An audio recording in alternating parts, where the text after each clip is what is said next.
మొన్న ఈయనకి ఒంట్లో బాగున్నప్పుడు లోకేష్ బాబు గారు వచ్చి రాధాబాబు గారిని కలిసినప్పుడు మాకు చాలా హ్యాపీ ఫీల్ అయింది. ఆ రోజు అనుకున్నాం అతి త్వరలో రాధాబాబు గారికి న్యాయం చేస్తారని. ఎందుకంటే ఆయన గత 10 సంవత్సరాల నుంచి అంటే 2 ఎలక్షన్లో టీడీపీ కోసం కష్టపడి స్టార్ క్యాంపెయిన్ గా ఈ రాష్ట్రంలో ఎక్కడ కావాలంటే అక్కడికి వెళ్ళి తెలంగాణ కాకుండా ఈ రాష్ట్రంలో రాయలసీమతో సహా అన్ని ఒక సీట్ వదిలేసి ఆయన సీట్ కూడా తీసుకోకుండా పార్టీ కోసం పనిచేస్తానన్న ఏకైక నాయకుడు వంగవీటి రాధా గారు. అలాంటి రాధా గారిని వాళ్ళు గుర్తించి ఎమ్మెల్సీ ఇవ్వడం అనేది చాలా హర్షించదగ్గ విషయం. నేనైతే గతంలో ఒక మంత్రి పదవి ఖాళీగా ఉందంటే అది వంగవీటి రాధాబాబు గారి మేము చాలా ఆశగా ఎదురు చూసాం రంగా గారి అభిమానులందరూ. ఎందుకంటే ఆయన కష్టం అలాంటిది. 2 ఎలక్షన్లకే ఆయన నీతి నిజాయితీగా అందరికీ తెలుసు. రాధా గారిని విమర్శించే నాయకుడు ఈ స్టేట్ లో ఎవరు లేరు. అంటే 2 రాష్ట్రాల్లో కూడా 2 తెలుగు రాష్ట్రాల్లో అంత జెన్యూన్ అంత వైట్ పేపర్ వంగవీటి రాధా గారు. ఎందుకనంటే రాధా గారు డబ్బుకు ఆశించరు, పదవికి ఆశించరు, నిజాయితీగా ఉంటాడు వంగవీటి రాధాబాబు అంటే. రంగా గారి ఆశయాల్ని ఎదురు తీసుకెళ్లే వ్యక్తిగా, రంగా గారి రక్త సంబంధికుడిగా, రంగా గారి వారసుడిగా ఇవాళ రాష్ట్రంలో ఉంటూ తెలుగుదేశాన్ని ఇవాళ అలాగే ఎన్డీఏ కూటమిని క్రియాశీలంగా పాత్ర పోషించిన వ్యక్తి వంగవీటి రాధాబాబు గారు. కాబట్టి దేశం అంతా కోడే కూర్చింది. ఆయన గొప్ప నేతను కోల్పోయాం సార్, గొప్ప నేతను కోల్పోయింది ఆ తెలుగుదేశం ప్రభుత్వంలో. అదే రాధాబాబు గారు గతంలో మాట్లాడినటువంటి నా తండ్రిని చంపింది తెలుగుదేశానికి సంబంధించిన వాళ్ళేనని అప్పటి కోడెల శివప్రసాద్ గారి పాత్ర కూడా ఉన్నదని చెప్పేసి మాట్లాడినటువంటి మాటలు ఇస్తారని సంబరపడుతూ ఉన్నారని.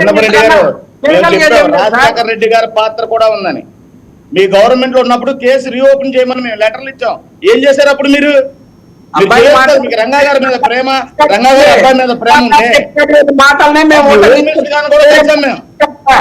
కాదండి మీ హోమ్ మినిస్టర్ గారిని కూడా కలిసాం. ఆ రోజున కలిసి మేము లెటర్ ఇవ్వడం జరిగింది. ఆ రోజున ఏం చెప్పారు? రంగా గారిని చంపింది తెలుగుదేశం అని చెప్పేసి చిన్న పిల్లోడిని అడిగినా చెబుతారు, కన్నీరు పెడతారు. తెలుగుదేశం మాట ఎక్కితే కాపులు. అలాంటి రాధాబాబు గారు ఇలా ఎమ్మెల్సీ వస్తున్నదంటే దేహి అంటే తీసుకునే పరిస్థితిలో పెట్టారు వాళ్ళు. అది మాట్లాడితే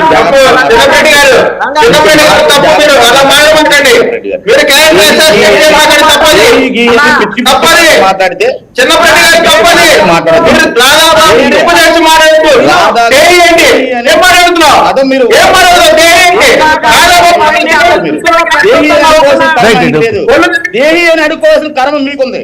మీ రాధా గారిని దేహి అని అన్న మాట వెనక తీసుకోవాలి.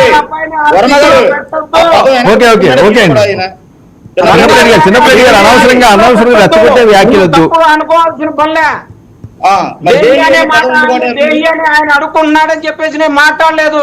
నువ్వు అర్థం చేసుకోవాల్సిన పని లేదు. తప్పుగా కాదు మీరు మాట్లాడారు ఆ మాట, అది కరెక్ట్ కాదు. మీరు రాధాబాబు గారు కూడా సేవ చేశారు. రంగా గారు పదవిని ఇవ్వాల్సిన అవసరం లేదనేది నేను మాట్లాడింది. నువ్వు మంత్రిగా చూడాలనుకున్నావు చూడు, అలాంటి పదవి కోరుకోమన్నా. మేము పదవి కోరుకున్నది. ఇప్పుడు పదవి మీరు దేహి అని ఆయన కాదు నేను అన్నది, వాళ్ళని తెలుగుదేశం వాళ్ళు మీకు ఇచ్చేటటువంటి పదవి కోసం మీరు. జగన్మోహన్ రెడ్డి గారు దేహి అని ఎలా అంటే మాకు ప్రతిపక్ష హోదా ఇవ్వండి జగన్మోహన్ రెడ్డి గారు అనుకుంటారు చూడండి, దాన్ని దేహి అంటారు. దాన్ని దేహి అంటారు. మమ్మల్ని ప్రతిపక్షంగా గుర్తించండి, అట్లయితేనే అసెంబ్లీకి వస్తాం. మమ్మల్ని ప్రతిపక్షంగా గుర్తించండి, మా కార్లు లోపలికి రావాలి, లేకపోతే ప్రెస్ మీట్లు పెడతాం, అసెంబ్లీకి రావు, అలాంటి వాటిని దేహి అంటారు. దేహి అని అడుక్కోవడం అంటే అది. అంతేగాని ఆయన స్టేచర్ కి తగినట్టు వాళ్ళేనే ఎమ్మెల్సీ ఇస్తే ఆయన దేహి అనుకోవక్కర్లేదు. మీరు మాట్లాడితే కామెడీగా ఉంటది. రాధా గారి గురించి మీరు అమౌంట్లు ఇచ్చారు, అది వాస్తవం కాదా? మీరు వాస్తవం కాదా చిన్నప్పటి గారు తెలుసా మీకు?